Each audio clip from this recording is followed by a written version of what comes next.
Verb series के एक नए वीडियो के साथ हम लोग उपस्थित हैं।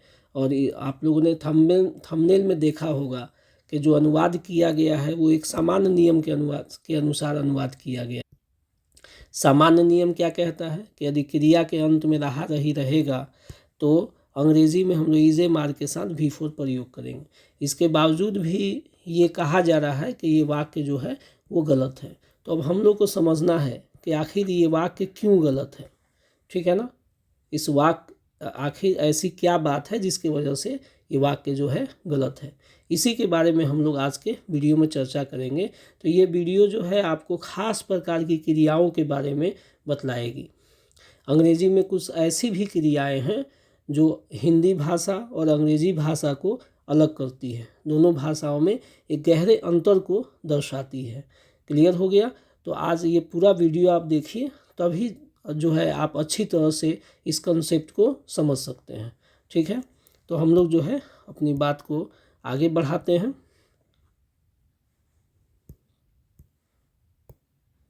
चलिए, तो देखिए इंग्लिश में जो क्रियाएं हैं, इंग्लिश में जो वर्ब्स हैं, ठीक है, उनको जो है सामान्यतः ऐसी क्रियाओं को सामान्यतः दो कैटेगरी में रखा जा सकता है जो क्रियाएं सामान्य नियम को फॉलो नहीं करती हैं। एक कैटेगरी है आपका वर्ब्स ऑफ परसेप्शन का, ठीक है, verbs of perception.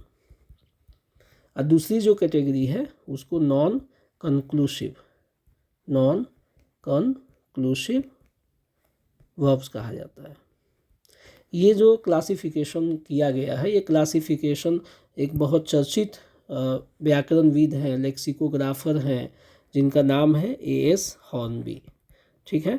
A.S. Hornby ने बहुत ही प्रसिद्ध पुस्तकें लिखी है, जैसे ऑक्सफोर्ड की डिक्शनरी जो है इन्हीं की तैयार की गई है। इनकी लिखी हुई एक पुस्तक है a guide to patterns and usage in English. इसी पुस्तक के आधार पे जो है क्रियाओं को दो क्लास में रखा गया है, ठीक है ना। एक प्रकार की क्रिया हो गई वर्ब्स ऑफ परसेप्शन और दूसरी प्रकार की क्रिया जो हो गई वो नॉन कंक्लूसिव वर्ब। स्पष्ट हो गया। अब चलिए हम लोग सबसे पहला जो कैटेगरी है वर्ब्स ऑफ परसेप्शन उसकी बात करेंगे, ठीक है। वर्ब्स ऑफ परसेप्शन, तो वर्ब्स ऑफ परसेप्शन क्या है, तो बहुत सामान्य भाषा में यदि हम लोग इसको समझने की चेष्टा करें तो हम लोग की जितने भी सेंस ऑर्गन्स हैं, ठीक है ना, सेंस ऑर्गन्स हो गए, जैसे आँख हो गया, कान हो गया, नाक हो गया, जीभ हो गया, ये सब जो है सेंस ऑर्गन्स हैं या ज्ञानेंद्रियाएं हैं।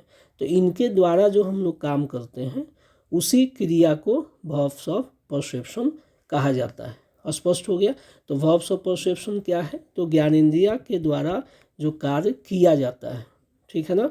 तो सेंस ऑर्गन के द्वारा किए गए कार्य को वर्ब्स ऑफ परसेप्शन कहते हैं। क्लियर हो गया। वर्ब्स ऑफ परसेप्शन कहते हैं, परसेप्शन कहा जाता है। स्पष्ट हो गया, कहा जाता है। तो वर्ब्स ऑफ परसेप्शन वे क्रियाएं हैं जो सेंस ऑर्गन के द्वारा कैरी आउट की जाती है, सेंस ऑर्गन उनको करते हैं। जैसे देखने का काम हो गया, आँख के द्वारा दिखाई देता है, ठीक है। तो हम लोग जो है जैसे में सी कह सकते हैं, दिखाई देना हो गया, ठीक है। हियर सुनाई देना हो गया, ठीक है ना। स्मेल गंध जो है वो सूंघना हो गया, गंध आना हो गया। टेस्ट स्वाद चखना हो गया, ठीक है। फील महसूस करना हो गया। तो ये सब जो क्रिया है वो सेंस ऑर्गन के द्वारा ही किया जाता है, इसलिए इन सब क्रियाओं को जो है हम लोग क्या कहते हैं, वर्ब्स ऑफ परसेप्शन कहा जाता है। यहाँ तक स्पष्ट हो गया। अब इसमें थोड़ा सा कुछ चीज़ें हैं जिसका हिंदी आपको समझ लेना है। जैसे यहाँ पे जो है सी का मतलब होता है इस यहाँ पे दिखाई देना, ठीक है, दिखाई देना। यहाँ पे देखने के अर्थ में नहीं है ये। इसी तरह से हियर का यहाँ पे अर्थ होगा सुनाई देना, सुनाई देना। ठीक, ये सुनने के अर्थ में नहीं है, सुनना अलग चीज़ है और सुनाई देना अलग चीज़ है। स्पष्ट हो गया? ठीक है। इसमें थोड़ा सा मैंने स्पष्ट कर दूं मैं कि जैसे दिखाई देने का क्या मतलब है। मान लीजिए ये आँख है, तो दिखाई देने का क्या मतलब है और देखने का क्या मतलब है। तो देखने का मतलब है कि हम देख रहे हैं, ठीक है, ये देखना हो गया। और दिखाई देने का मतलब है कि हमको दिखाई दे रहा है। तो दोनों में थोड़ा अंतर है, ठीक है ना। हम किसी चीज़ को देखते हैं तो देखना हो गया, ये देखना हो गया, ठीक। लेकिन हमको कोई चीज़ दिखाई देता है, दिखाई देना, दिखाई देना। तो दोनों में थोड़ा सा अंतर है, इस बात को अच्छी तरह से जो है दिमाग में बैठा के रखिएगा। इसलिए सुनाई देना और सुनना दोनों अलग अलग सी प्रक्रियाएं हैं, ठीक है ना। एक होता है जैसे स्मेल में आ जाइए, तो स्मेल में सूंघना, ठीक है, सूंघना, सूंघना हो गया। और जो एक होता है गंध आना, गंध महसूस करना, महसूस करना, ठीक है। ये जो है अलग अलग, दोनों जो है अलग अलग क्रिया है। क्लियर हो गया? ठीक है।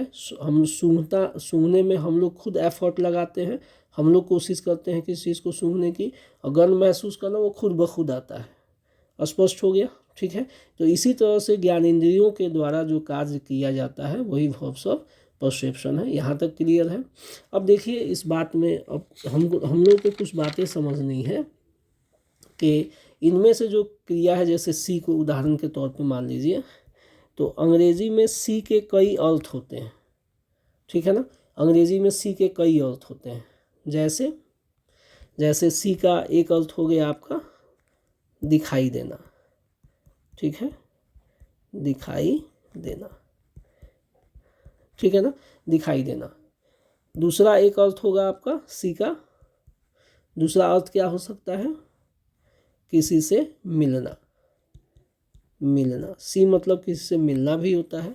अच्छा, इसके तीसरा अर्थ क्या हो सकता है, डॉक्टर के पास जाना, डॉक्टर के पास जाना। इस अर्थ में भी सी का प्रयोग होता है, ठीक है। सी का और अर्थ क्या हो सकता है, किसी को विदाई देना, विदाई देना, ठीक है, विदाई देना, ठीक। तो इस तरह से कई अर्थ में जो है सी का प्रयोग किया जाता है। अब समझना हमको ये है कि ऐसी कोई क्रिया जो ज्ञानेंद्रियों के द्वारा संपन्न होती है, वैसी क्रिया का प्रयोग जो है हम लोग कंटिन्यूअस टेंस में नहीं करते हैं, ठीक है। ये नोट आपको दिमाग में रखना है। नोट में क्या दिमाग में रखना है कि ऐसी कोई क्रिया, ऐसी कोई क्रिया, क्रिया जो सेंस ऑर्गन के द्वारा, यानी ज्ञानेंद्रियों के द्वारा संपन्न होती है या की जाती है, संपन्न होती है,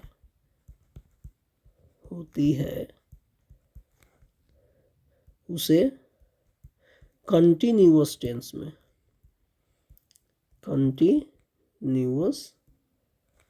में प्रयोग नहीं किया जाता है, टेंस में प्रयोग नहीं किया जाता है, ठीक है। ये रूल है, किया जाता है। स्पष्ट हो गया? तो ऐसा कोई भी क्रिया जो सेंस ऑर्गन के द्वारा संपन्न होती है या सेंस ऑर्गन जिस काम को करता है, वैसी क्रियाओं का प्रयोग कंटिन्यूअस टेंस में नहीं होता। अब यहाँ पे थोड़ा समझ लीजिए कंटिन्यूअस टेंस क्या है। कंटिन्यूअस टेंस क्या है? कंटिन्यूअस टेंस का स्ट्रक्चर होता है इज, एम आर या was, ठीक है, हैज, हैव, हैड, बीन, और ये सब के बाद जो है V4 का प्रयोग होगा, ठीक है। तो इनके साथ जो है V4 लगता है, तो इज एम आर के साथ V4 लगेगा, कंटिन्यूअस टेंस होगा। वॉज वर्ग के साथ भी फोर लगेगा, कंटिन्यूअस टेंस होगा। हैज़ हैव हैड के साथ बीन प्लस भी फोर लगेगा, ये भी कंटिन्यूअस टेंस होगा। तो इस स्ट्रक्चर में ऐसी क्रियाओं का प्रयोग नहीं किया जाता है। स्पष्ट हो गया? ठीक है। अब इसको जैसे हम उदाहरण मान लें, जैसे मुझे दिखाई दे रहा है, दिखाई दे रहा है। तो हम लोगों ने रूल क्या पढ़ा था क्रिया के अनुवाद में, कि जिस वाक्य के अंत में रहा है, रही है, उसका अनुवाद हम लोग क्या करते थे, इजे मार प्लस V4 के द्वारा। ठीक है। लेकिन यहाँ पे क्रिया क्या है, दिखाई देना, सी है। ठीक। तो अब यहाँ का रूल क्या कह रहा है कि ऐसी क्रिया यदि रहती है तो उसमें उसको इजे मार प्लस V4 में हम लोग प्रयोग नहीं कर सकते हैं। अतः इसका यदि हम अनुवाद करते हैं कि आई एम सीइंग, मुझे दिखाई दे रहा है, तो ये अनुवाद गलत हो जाएगा। अब स्पष्ट हो गया, ये अनुवाद क्या होगा, गलत होगा। क्यों? क्योंकि इस क्रिया का प्रयोग हम लोग कंटिन्यूअस टेंस में नहीं कर सकते, अर्थात इस स्ट्रक्चर में इसका हम लोग प्रयोग नहीं कर सकते हैं। स्पष्ट हो गया? ठीक है ना। तो अब सवाल ये उठता है कि जब मैंने इस तरह का यदि हिंदी होगा तो मुझे दिखाई दे रहा है, तो इसका अंग्रेजी अनुवाद क्या होना होगा। तो देखिए, यदि इस तरह का रहा रही रहता है तो इसका अंग्रेजी अनुवाद जो है हम लोग V1 या V5 के द्वारा करते हैं। किसके द्वारा करेंगे, V1 या V5 के द्वारा। ठीक है। इजे मार प्लस V4 के स्थान पे हम लोग किसका प्रयोग करेंगे, V1 या V5। तो इसका सही क्या होगा कि आई सी। ठीक है। आई सी जो है इसका सही अनुवाद होगा। ठीक। स्पष्ट हो गया। इसके अतिरिक्त क्या है, इसका हम अनुवाद कर सकते हैं I can see. I can see इसका अनुवाद हो सकता है। तो इसके दो सही अनुवाद हैं, एक आई सी और दूसरा आई कैन सी। स्पष्ट हो गया। लेकिन इजे मार के साथ V4 इसके साथ हम लोग प्रयोग नहीं कर सकते हैं। यहाँ तक स्पष्ट हो गया। ये बेसिक कंसेप्ट आप लोगों ने समझ लिया। अब चलिए आते हैं फिर से कि इस शब्द का हम लोगों ने कई मीनिंग देखा। ठीक। अब यहाँ पे कुछ चीज़ें समझनी है। ये जितने भी मीनिंग है उसको हम लोग दो कैटेगरी में बांट देते हैं। ठीक है, दो कैटेगरी में। तो सी के मीनिंग को दो कैटेगरी में हम रखते हैं। एक कैटेगरी रखते हैं दिखाई देना, दिखाई देना। ठीक है। और दूसरे कैटेगरी में लिखते हैं मिलना हो गया। ठीक है ना। इसके अलावा समझना हो गया, समझना भी इसी का हिंदी होता है। ठीक है, समझना भी होता है। किसी का विदाई करना हो गया, विदाई करना हो गया। अब ये दो कैटेगरी हम लोगों ने किस आधार पे किया है, इस बात को भी समझ लीजिए कि देखिए, दिखाई देना जो है ये हमारे अपने कंट्रोल की बात नहीं है, ये हमारे अधीन नहीं है। कि जितनी भी चीज़ें आसपास में उपस्थित है, यदि मेरी आँख खुली हुई है तो वो चीज़ हमको दिखाई देगी। स्पष्ट हो गया। ठीक है। तो ये अपने कंट्रोल में नहीं है। ठीक है ना, नॉट इन माई कंट्रोल। ठीक है, ये मेरे कंट्रोल की बात नहीं है। जब तक मेरा पलक खुला हुआ है, जब तक कोई वस्तु सामने है, वो तमाम चीज़ें मुझे दिखाई देगी। ठीक है ना। तो इसका एक कैटेगरी ये हो गया। ठीक, ये हमारे अपने कंट्रोल में नहीं है। लेकिन किसी से मिलना हमारे अपने कंट्रोल में है, किसी बात को समझना या किसी का विदाई करना जो है ये मेरे कंट्रोल में है, अंडर माई कंट्रोल। इस पे मेरा अधिकार है। मैं चाहूँ तो किसी से मिल सकता हूँ, चाहूँ तो किसी से नहीं भी मिल सकता हूँ। ठीक है ना। तो ये जो है मेरे अधीन की बात है। क्लियर हो गया। इसलिए हम लोगों ने इसको दो कैटेगरी दिया। अब इसको दो कैटेगरी देने का उद्देश्य क्या है, तो अब यहाँ से हम लोग स्पष्ट करेंगे। तो जो क्रिया हमारे अपने अधीन नहीं है, जिस अर्थ में सी हमारे अपने अधीन नहीं है, उसमें हम ING नहीं लगाएंगे, नो ING। ठीक है ना, हम ING का प्रयोग नहीं करेंगे। इस बात का अच्छी तरह से ध्यान रखना है। लेकिन जो हमारे कंट्रोल में है, सी का जो अर्थ मिलना है, समझना है, विदाई, वो हमारे कंट्रोल में है। अब उसमें जो है हम क्या कर सकते हैं, हम ING लगा सकते हैं, ING लगा सकते हैं। ठीक है। अर्थात इस अर्थ में जो है सी के साथ ING का प्रयोग किया जा सकता है। क्लियर हो गया। जैसे ठीक है। उदाहरण देखिए, आज मैं डॉक्टर से मिल रहा हूँ। अब इसका हम लोग अनुवाद करेंगे तो I am seeing the doctor, I am seeing the doctor today. Clear हो गया? क्यों यहाँ पे हम लोग आईएनजी लगा दिए वर्ब में, इज एम आर के साथ आईएनजी? क्योंकि यहाँ पे मिलने के सेंस में आ रहा है, तो मिलने के सेंस में हम लोग इज एम आर के साथ आईएनजी लगा सकते हैं। तो ये वाक्य जो है सही है, गलत नहीं है। स्पष्ट हो गया? ठीक है। तो ये सी से संबंधित बात आप लोगों ने समझ लिया। अब चलिए आगे चलते हैं हम लोग, और जो है हियर से संबंधित बातचीत हम लोग करेंगे। तो हियर के भी अर्थ के आधार पे जो है इसको दो क्लास में हम लोग रख सकते हैं। ठीक है। हियर का एक अर्थ निकलता है सुनाई देना, सुनाई देना। ठीक है। तो सुनाई देना जो है ये काम जो है सेंस ऑर्गन के द्वारा संपन्न होता है। ठीक है। और ये जो है हमारे अपने कंट्रोल में नहीं है। ठीक है ना, कंट्रोल में नहीं है, कंट्रोल में नहीं है। ठीक है। तो ये हमारे अपने कंट्रोल में नहीं है, अर्थात इसके साथ हम लोग आईएनजी नहीं लगाएंगे, आईएनजी नहीं लगेगा, लगेगा। ठीक, स्पष्ट हो गया? तो इसके साथ हम लोग आईएनजी का प्रयोग नहीं करेंगे। ठीक है। जैसा कि ऊपर के उदाहरण में देखा गया है कि मुझे कुछ सुनाई दे रहा है।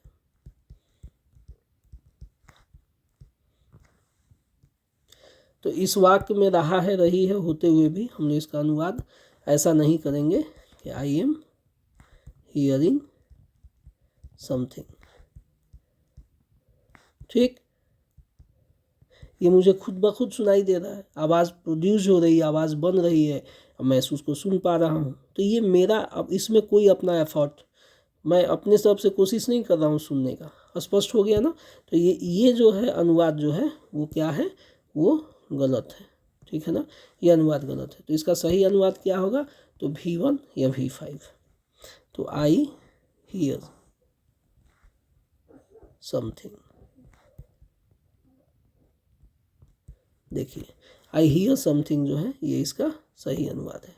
ठीक है ना। या दूसरा सही अनुवाद क्या हो सकता है? I can hear something, I can hear something. स्पष्ट हो गया? ठीक है। अब चलिए इसके दूसरे कैटेगरी की तरफ में देखते हैं कि उसका दूसरा सेंस क्या निकलता है। तो कोर्ट में जज जो है सुनवाई करते हैं, सुनवाई करना। तो सुनवाई करते हैं उसको भी हियर ही कहा जाता है, उसका भी अंग्रेजी शब्द हियर होता है। तो सुनवाई करने में क्या होता है कि जज के अपने कंट्रोल की बात होती है ना, कंट्रोल में होता है, ये अंडर कंट्रोल होता है। ठीक है ना, जज चाहेंगे तो सुनवाई करेंगे, चाहेंगे नहीं करेंगे। तो अब जब ये सेंस क्रिएट हो रहा है तो इसके साथ हम आईएनजी लगा सकते हैं। जैसे जज केस की सुनवाई कर रहे हैं, सुनवाई कर रहे हैं। ठीक, तो यहाँ पे जो है सुनवाई करने के अर्थ में तो इसका अनुवाद क्या हो सकता है? द जज इज हियरिंग द केस। ये वाक्य जो है सही है। ठीक है। तो यहाँ पे सुनवाई करने के अर्थ में है, इसीलिए जो है वाक्य हमारा यहाँ पे इज एम आर के साथ V4 हम लोग प्रयोग कर दिए, ये वाक्य हमारा सही हो गया। स्पष्ट हो गया? ठीक है। तो सी भी हम लोगों, हियर हम लोगों ने देख लिया। अब आगे बढ़ते हैं, स्मेल की तरफ चलते हैं। Smell, smell. ठीक है। तो इसके लिए भी हम लोग दो कैटेगरी बनाएंगे, दो कैटेगरी। ठीक है। इसके अर्थ के लिए एक कैटेगरी हो गया कि हमको किसी चीज़ का गंध आ रहा है ना, गंध आना, गंध आना। ठीक है। तो किसी चीज़ का गंध आ रहा है, स्मेल आ रहा है, वो एक कैटेगरी हो गया। तो किसी चीज़ का गंध आना ये मेरे कंट्रोल की बात नहीं है, नो कंट्रोल है ना, इस पर तो मेरा कोई अपना कंट्रोल नहीं है। गंध उत्पन्न हो रहा है, मेरे नाक तक पहुंच रहा है, वो मैं चीज़ महसूस कर रहा हूँ, ठीक है। तो अब इसमें हम आईएनजी नहीं लगा सकते हैं। लेकिन जो है आपका यदि सूंघने, सूंघना, सूंघना, सूंघना का अर्थ होगा, ठीक है ना, यदि हम खुद सूंघ रहे हैं किसी चीज़ को, तब जा कर के जो है ये हमारे कंट्रोल की बात होगी, ठीक। तो अंडर कंट्रोल होगा, ये अंडर कंट्रोल होगा, अर्थात हम चाहेंगे तो किसी चीज़ को सूंघ सकते हैं और चाहेंगे किसी चीज़ को नहीं सूंघ सकते हैं, ठीक है। चलिए अब उदाहरण हम लोग देख लेते हैं। पहले हम लोग इसका उदाहरण देखेंगे, ठीक है। तो क्या तुम्हें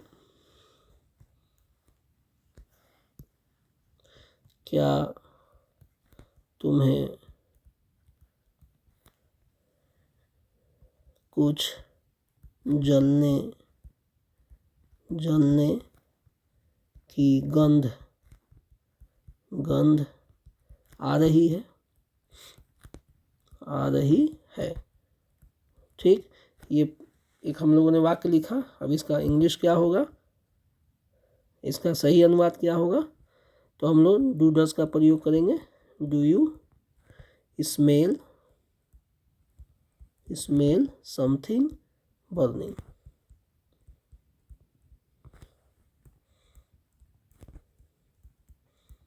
do you smell something burning.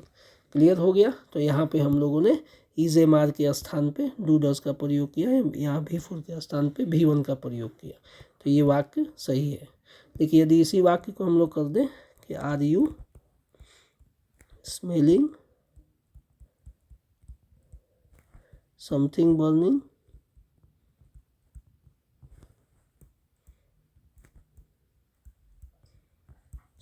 Burning, तो ये वाक्य हमारा गलत हो जाएगा, ठीक है ना। क्लियर हो गया। ये वाक्य क्या हो जाएगा, गलत हो जाएगा, ठीक। अब चलिए इसका एक उदाहरण देख लेते हैं हम लोग। तो कुत्ता सूंघ रहा है, ठीक।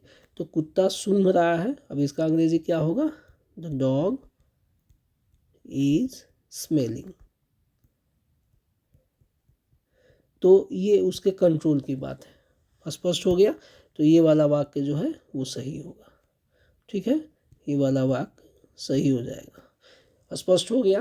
तो इस तरह से जो है स्मेल का हम लोग दो तरह से इंग्लिश में प्रयोग कर सकते हैं।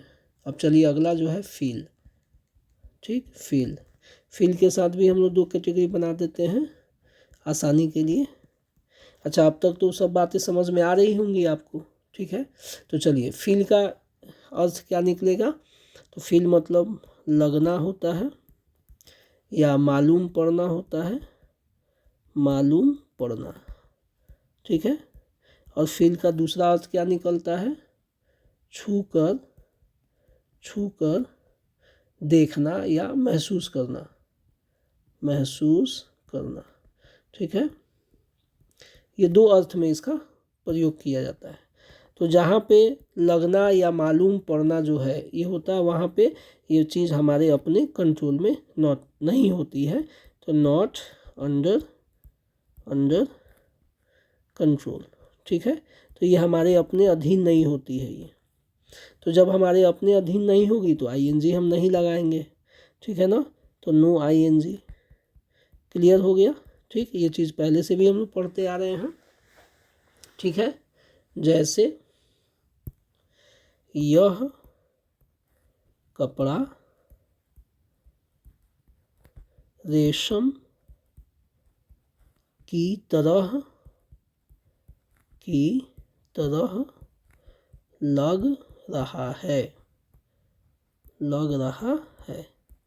ठीक। अब इसका सही अनुवाद क्या होगा? इसका सही अनुवाद हो जाएगा कि this cloth feels, is feeling नहीं होगा, फील्स लाइक सिल्क, ठीक है। क्लियर हो गया। अब यहाँ पे दिस क्लोथ इज फीलिंग यदि आप करते हैं तो फिर जो है वाक्य गलत हो जाएगा। तो ये वाक्य सही हो गया, ठीक। अब इधर आते हैं हम लोग इसके तो छूकर महसूस करने का क्या अर्थ है? छूकर महसूस करने का मतलब है कि ये हमारे अधीन की बात है, तो इसमें हम अब आईएनजी लगा सकते हैं। ठीक, तो जैसे एक उदाहरण देते हैं कि डॉक्टर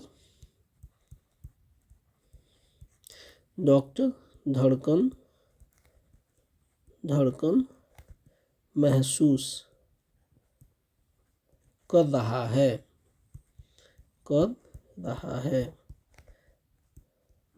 क्लियर? अंग्रेजी क्या होगा? The doctor is feeling. अब यहाँ आईएनजी लगाएंगे हम। क्यों लगाएंगे?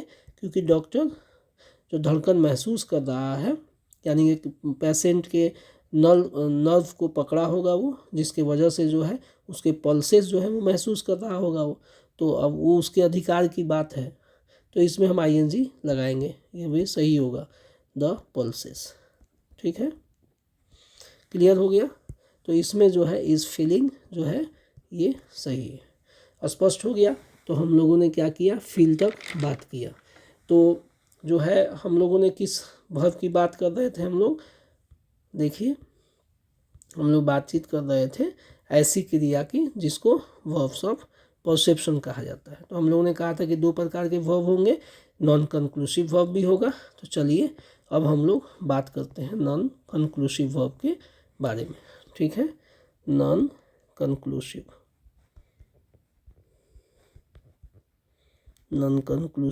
वर्ब।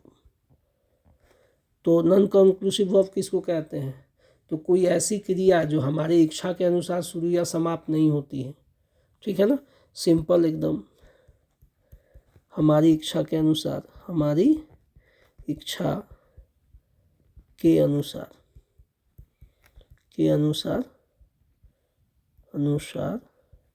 शुरू या समाप्त नहीं होती है। तो ऐसी कोई क्रिया जो हमारी इच्छा के अनुसार शुरू या समाप्त नहीं होती है, तो वो क्रिया जो है नॉन कंक्लूसिव कहलाएगा। ठीक है, उदाहरण के तौर पे हम लोग कह सकते हैं रिमेंबर। ठीक है, रिमेंबर का थोड़ा सा अर्थ आप लोग दिमाग में रखिएगा कि रिमेंबर का मतलब होता है याद रखना, याद करना नहीं, याद रखना। ठीक है, छात्रों को कन्फ्यूजन होता है रिमेंबर के मीनिंग में। तो रिमेंबर का अर्थ होगा याद रखना। अब देखिए, याद रखना ये मेरे अपने स्वेच्छा पे नहीं है। ठीक है, कई बार ऐसा होता है कि हम लोग कोई चीज़, बहुत इम्पोर्टेंट चीज़ भी भूल जाते हैं, वो तो हमारे दिमाग में नहीं रह पाता है, तो ये हमारे अपने अधीन नहीं है, ये हमारे अपने स्वेच्छा पे आधारित नहीं है।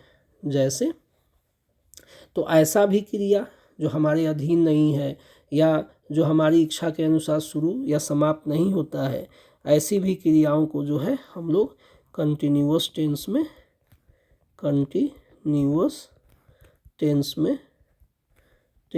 प्रयोग नहीं कर सकते हैं,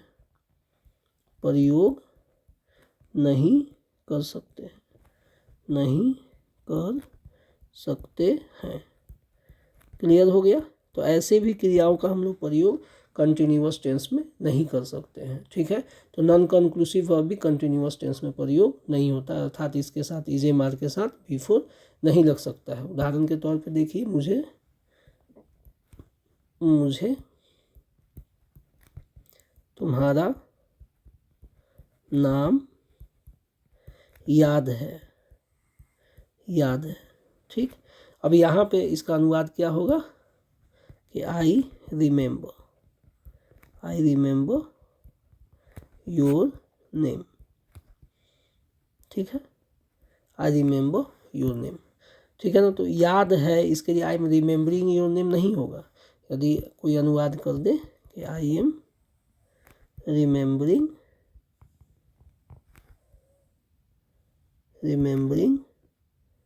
योर नेम, यदि कोई ऐसा लिख देता है तो वाक्य जो है वो गलत हो जाएगा। ठीक है, ये वाक्य गलत हो जाएगा। आई रिमेंबर योर नेम, इसमें भी V1 या V5 का सामान्यतः प्रयोग होगा। क्लियर हो गया? तो हम लोग जो है कुछ ऐसे ही, जैसे इसके पहले वाले क्रिया में हम लोगों ने बातचीत किया था वर्ब्स ऑफ परसेप्शन के अंतर्गत, ठीक है। उस तरह से इसमें भी कुछ क्रियाओं की हम लोग चर्चा करेंगे। तो चलिए हम लोग एक क्रिया देखते हैं, फाइंड। ठीक है, तो इसका भी प्रयोग जो है दो तरह से किया जाता है इंग्लिश में। इसका एक अर्थ निकलता है एहसास होना, एहसास होना फाइंड का। ठीक है, फाइंड का मतलब मिलना भी होता है, खोजना भी होता है। तो फाइंड का एक अर्थ होता है एहसास होना, ठीक, और दूसरा अर्थ होता है खोजना, खोजना या मिलना भी होता है। क्लियर हो गया। तो जब एहसास होना इसका अर्थ होगा तो ये नॉन कंक्लूसिव अर्थ हो गया। ठीक है, अब इसमें हम लोग आईएनजी नहीं लगा सकते हैं, नो आईएनजी। ठीक, जैसे मुझे लगता है, मुझे लगता है या लग रहा है, लग रहा है कि मैं गलत हूँ। ठीक है, तो मुझे लग रहा है, मुझे लग रहा है, इसका इंग्लिश क्या होगा, आई फाइंड। ठीक है ना, यहाँ पे आई फाइंड कि मैं गलत हूँ, that I am mistaken, mistaken मतलब गलत। ठीक है, I find I am mistaken. तो यहाँ देख सकते हैं आप, ठीक है, कि फाइंड का किस तरह से प्रयोग किया गया है। यदि आप इस तरह से प्रयोग कर देते हैं कि आई एम फाइंडिंग, तो ये गलत हो जाएगा। ठीक है, आई एम फाइंडिंग दैट, ऐसा कर देते हैं तो क्या हो जाएगा, ये गलत हो जाएगा।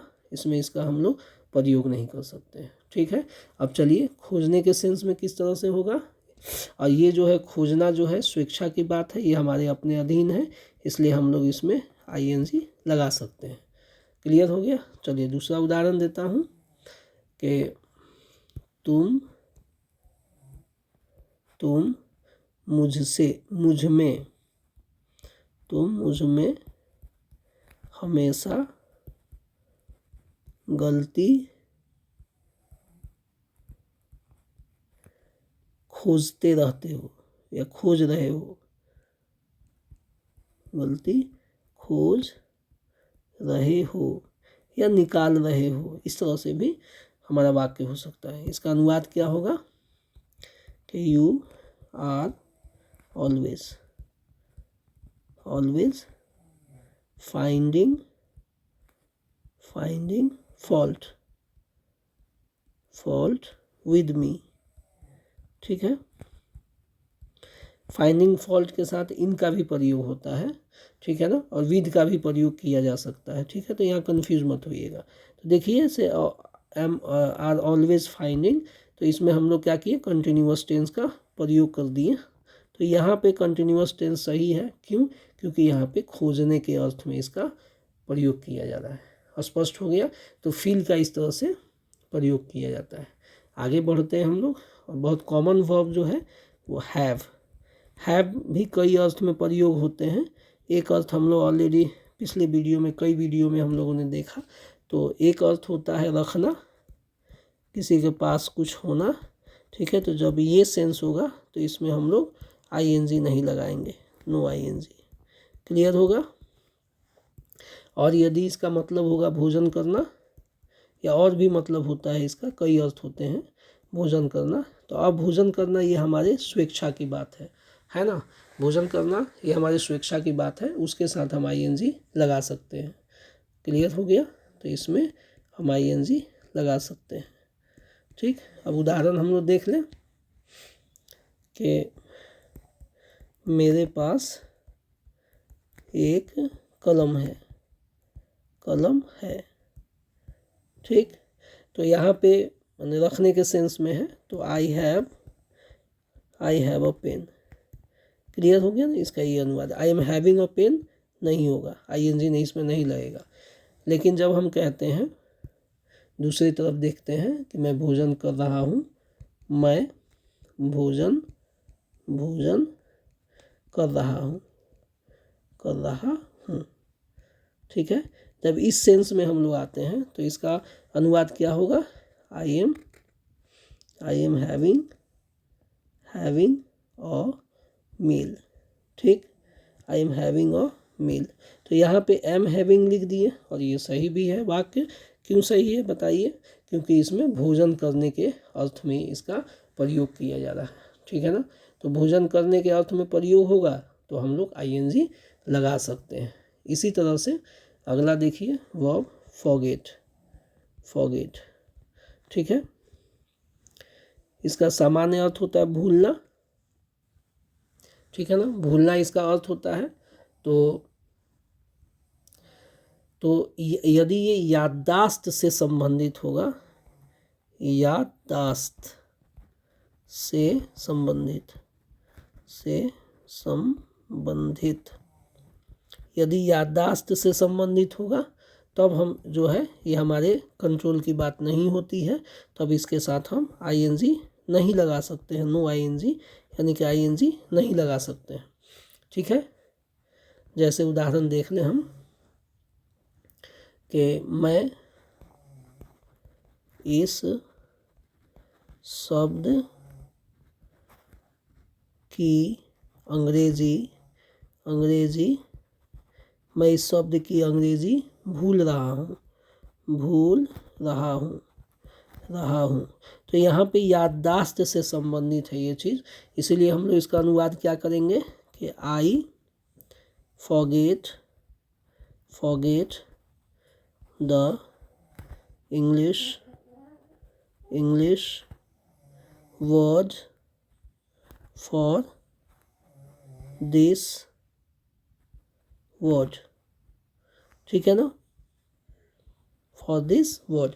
तो यहाँ पे जो है हम लोग भूल रहे हैं, इसके लिए V1 का हम लोग प्रयोग किए। आईएनजी यदि लगा देंगे तो गलत हो जाएगा। ऐसा लिख दें कि आई एम फॉरगेटिंग यदि हम लोग लिखते हैं, ठीक है, तो क्या हो जाएगा, ये गलत हो जाएगा, ये अनुवाद जो है गलत हो जाएगा। तो इस बात का आपको विशेष ध्यान रखना है। अब देखिए दूसरा जो मीनिंग है इसका, ठीक है, दूसरा मीनिंग क्या है कि कोई चीज़ दिमाग से धीरे धीरे करके निकलना। ठीक है, दिमाग से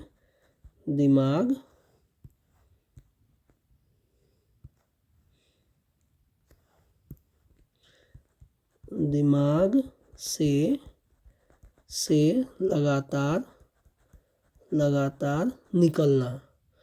ठीक, निकलना इस अर्थ में आता है तो हम लोग इसके साथ आईएनजी लगा सकते हैं। ठीक है, जैसे मैं आजकल सब कुछ भूलता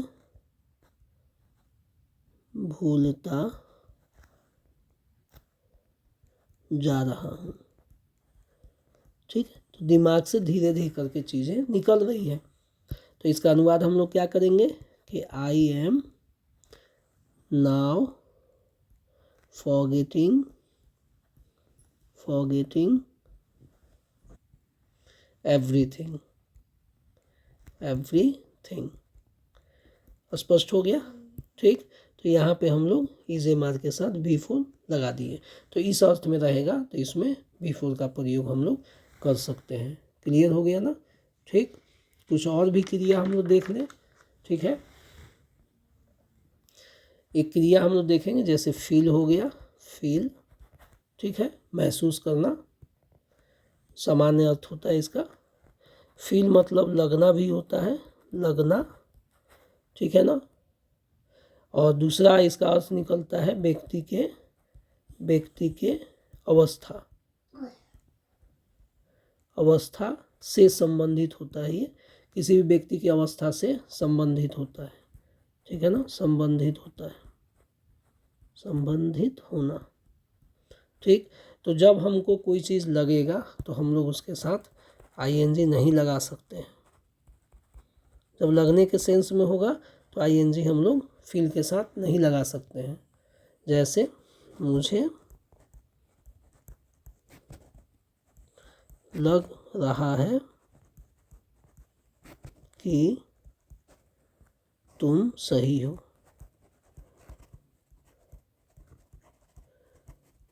ठीक है ना। मुझे लग रहा है कि तुम सही हो। तो देखिए मुझे लग रहा है, इसका अंग्रेजी अनुवाद क्या होगा कि आई फील, मुझे लग रहा है। कि का डैट हो जाएगा, तुम सही हो, यू आर राइट, तुम सही हो। क्लियर हो गया। तो आई फील, मुझे लग रहा है, स्पष्ट हो गया। इसमें आईएनजी हम नहीं लगा सकते हैं। देखिए दूसरे उदाहरण में हम लोग देखें किसी व्यक्ति से संबंधित, जैसे देखिए दूसरा उदाहरण मैं देता हूँ कि आज मैं अच्छा महसूस कर रहा हूँ। ठीक है। तो यदि इसमें जो है महसूस करने की अवस्था से संबंधित है, ठीक है, फीलिंग से संबंधित है, तो इसमें क्या होगा, I am feeling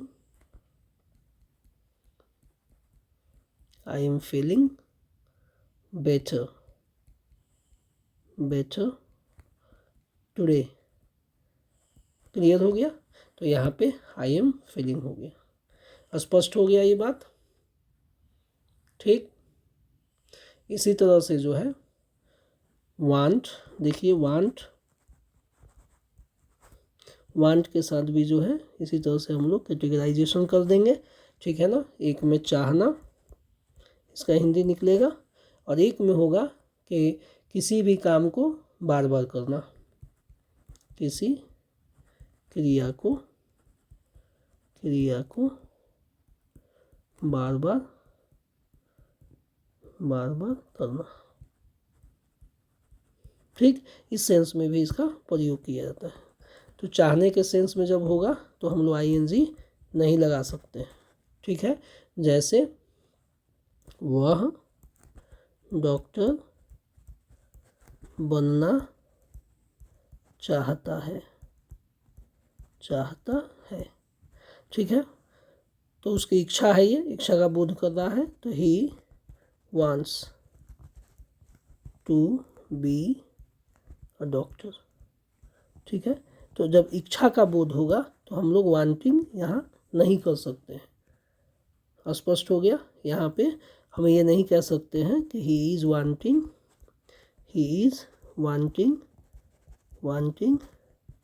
to be a doctor. ऐसा यदि कहेंगे तो वाक्य गलत हो जाएगा। ठीक है। अंग्रेजी में ऐसा हम नहीं कह सकते हैं, ये वाक्य गलत है। क्लियर हो गया। अब चलते हैं हम लोग बात करने कि क्रिया से जो है, किसी क्रिया को बार बार करने के अर्थ में वाक्य कैसा होता है। तो एक वाक्य मैं लिखता हूँ, वह अब क्या चाह रहा है।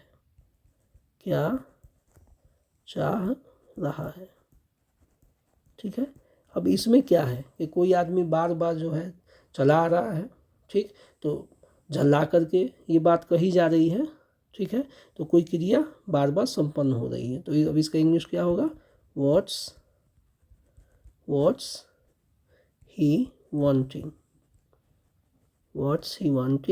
नाउ। क्लियर। तो झल्ला करके ये बात की जा रही है। तो इसमें हम लोग जो है ये इसको शॉर्ट फॉर्म में लिख दिए और ये आईएनजी लगा दिए, ये सही हो गया। स्पष्ट हो गया। ठीक है ना। तो मैं आशा करता हूँ कि आपको वीडियो बहुत पसंद आया होगा, और ये आप वीडियो जो है आपके लिए बहुत फ़ायदेमंद भी होगा। ठीक है। और जो है आप वीडियो पे ज़रूर कमेंट कीजिए। आपके कमेंट जो हैं बहुत कम आ रहे हैं, इसको आप शेयर भी कीजिए। ठीक है। लाइक भी कीजिए। यदि आप चैनल पे नए हैं तो चैनल को जो है सब्सक्राइब कीजिए। ठीक है। और यदि आप जो है इस वीडियो का एक्सरसाइज बनाना चाहते हैं, ठीक है ना, एक्सरसाइज आप बनाना चाहते हैं तो जो है मेरे ऑनलाइन क्लास से आप जुड़िए। ठीक। ऑनलाइन क्लास में बहुत जल्द जो है शुरू करने वाला हूँ। तो उससे जुड़ने के लिए आपको जो है एक व्हाट्सएप पे मैसेज करना होगा। ठीक है। व्हाट्सएप नंबर मैं लिख दे रहा हूँ, उस पर आप मैसेज कीजिए। ठीक। व्हाट्सएप नंबर है 9504832216। उसमें आपको मैसेज क्या करना है, आपको अपना नाम बताना है, ठीक है, आप किस क्लास में पढ़ते हैं ये बात आपको बताना है, ठीक है ना। और आप सीखना क्या चाहते हैं, ठीक है, आप क्या सीखना चाहते हैं उस चीज़ को बताइएगा, ठीक है।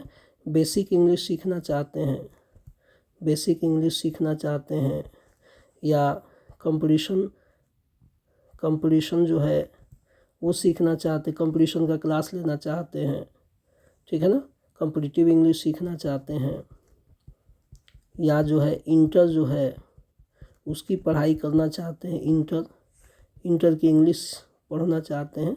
आप क्या पढ़ना चाहते हैं इसको आप अपने मैसेज में ज़रूर स्पष्ट कीजिएगा। उसी के अनुसार जो है आपको जो है एक ऑनलाइन क्लास के ग्रुप से जोड़ा जाएगा, और फिर सिस्टमेटिक तरीके से एक के बाद एक और एक्सरसाइज के साथ ऑनलाइन टेस्ट के साथ जो है आपकी मदद की जाएगी और आपको बहुत फ़ायदा होगा। स्पष्ट हो गया?